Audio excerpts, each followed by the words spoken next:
Assalamualaikum warahmatullahi wabarakatuh. Sebelumnya saya perkenalkan dulu diri saya adalah Suliswardani. Di sini saya akan menjelaskan materi bahasa Indonesia kelas 7. Namun sebelumnya jangan lupa follow IG saya Wardani_Sulis, @Facebook saya Suliswardani, dan jangan lupa like, komen, dan subscribe channel YouTube saya Wardani Sulis. Dan mohon maaf suara saya agak tidak bagus karena saya hari ini sedang flu, jadi harap maklum. Nah, kita belajar di bab 2.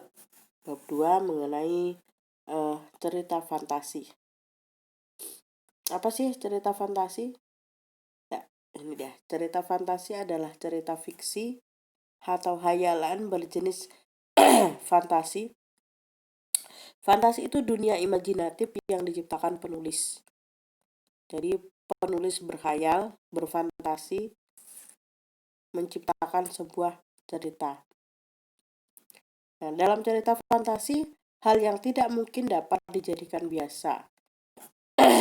Seperti misal Nyai Roro Kidul yang manusia itu pada layaknya tidak bisa hidup di air, tetapi ini bisa hidup di air, berarti yang tidak mungkin dapat dijadikan biasa.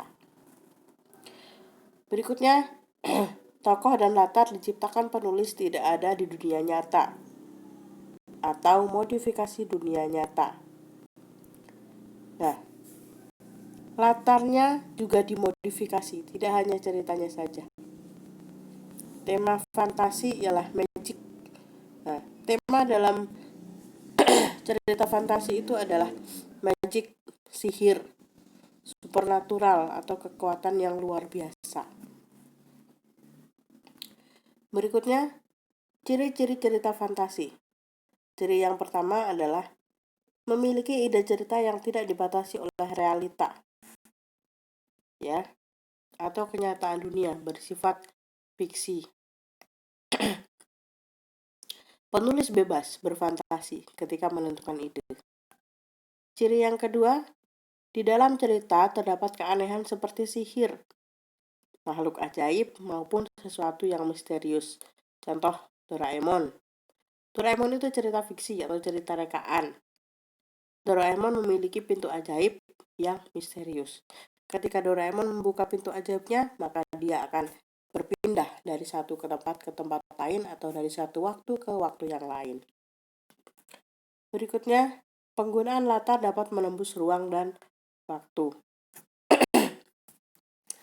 Ruang dan waktu dibuat oleh penulis tanpa batasan, seperti Doraemon tadi, yang pergi dari satu zaman ke zaman yang lain menggunakan pintunya. Itu ajaib. Hanya dengan membuka pintu saja sudah bisa pergi dari satu zaman ke zaman yang lain. Begitu juga dengan tempatnya. Berikutnya, tokoh yang memiliki keunikan tersendiri seperti memiliki kekuatan super untuk menyelamatkan dunia. Tokoh Doraemon juga memiliki keunikan. Ya. Apa sih uniknya Doraemon? Doraemon itu seekor kucing. Tapi dia bisa berbicara, bisa berjalan, bisa terbang, bahkan bisa menolong manusia lain. Siapa yang ditolong Doraemon? Benar sekali, temannya, Nobita.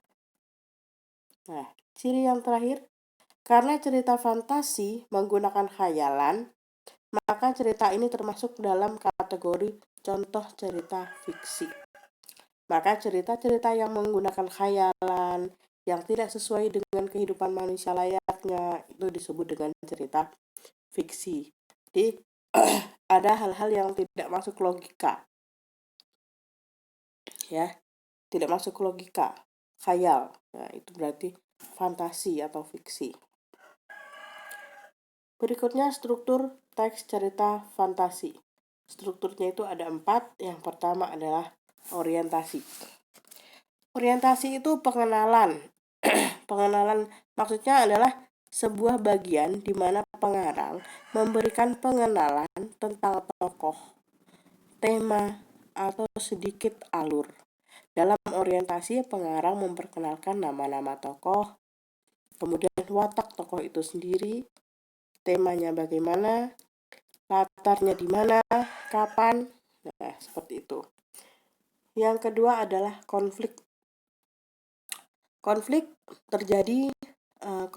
maksudnya terjadi permasalahan dimulai dari awal permasalahan hingga menuju ke puncak permasalahan. Dalam suatu cerita ketika tidak ada konflik maka tidak menarik ya. Yang ketiga, resolusi.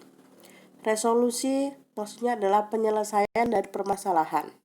Konfliknya, masalahnya di konflik kemudian diselesaikan di resolusi. Nah, dalam resolusi ini adalah penentu. Ya. Endingnya nanti bagaimana? Akhirannya nanti bagaimana? Itu ada di resolusi. Dan yang terakhir adalah ending. Ending itu adalah penutup cerita fantasi. Ending itu dibagi menjadi dua, happy ending dan sad ending.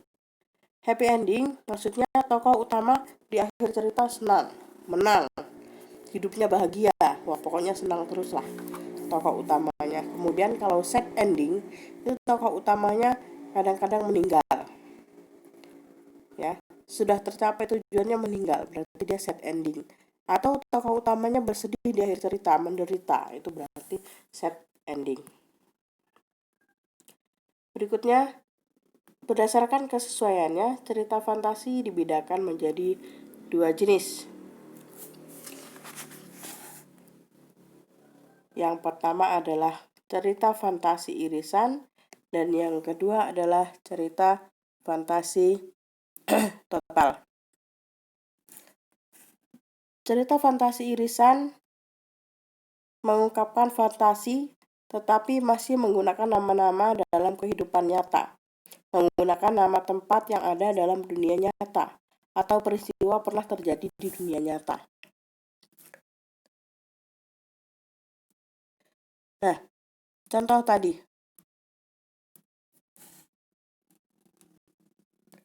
cerita Nyai Roro Kidul. Namanya masih menggunakan nama dalam dunia nyata, tetapi peristiwanya dunia khayal. Dunia di bawah laut itu khayalan. Tidak ada bukan kalau zaman sekarang. Kemudian cerita fantasi total. Fantasi pengarang terhadap objek tertentu. Pada cerita kategori ini, semua yang terdapat pada cerita tidak terjadi dalam dunia nyata. Misalnya tadi dalam fantasi Nagata. Jadi nama-nama orang, nama objek, nama kota benar-benar rekaan pengarang. Kalau zaman sekarang sudah nyaris tidak ada ya fantasi total. Berikutnya latar cerita. Latar yang pertama yaitu latar lintas waktu. Berarti cerita fantasi menggunakan dua latar waktu yang berbeda. Misalnya masa kini dengan masa prasejarah, masa kini dengan masa 40 tahun mendatang. Jadi dia lintas waktunya, menggunakan dua waktu. Itu sekarang dengan yang akan datang, kemarin dengan saat ini, seperti itu. Jadi waktunya melintas. Berikutnya, latar sezaman, berarti latar yang digunakan satu masa saja. Fantasi masa kini, fantasi masa lampau, fantasi masa yang akan datang, atau futuristik itu yang dipakai hanya satu zaman saja. Berikutnya, unsur-unsur cerita fantasi. Ide cerita yang terbuka. Ide cerita dalam cerita fantasi umumnya tidak memiliki batasan atau realita atau kenyataan. Dapat dikembangkan sesuka pengarang. Jadi tidak ada batasan. Terserah pengarang ingin mengarang cerita seperti apa, latarnya di mana, kapan, itu pun terserah. Tidak ada batasan sama sekali. Yang kedua, terdapat keanehan, misterius, dan keajaiban. Nah, keanehan, misterius, ajaib itu tidak dapat dilogika oleh manusia. Contoh cerita Nyai Roro Kidul tadi. Manusia kok bisa hidup di dalam air? Itu aneh. Tidak dapat dilogika oleh manusia. Berikutnya, latar. Latarnya dapat menembus ruang dan waktu, tidak ada batasan.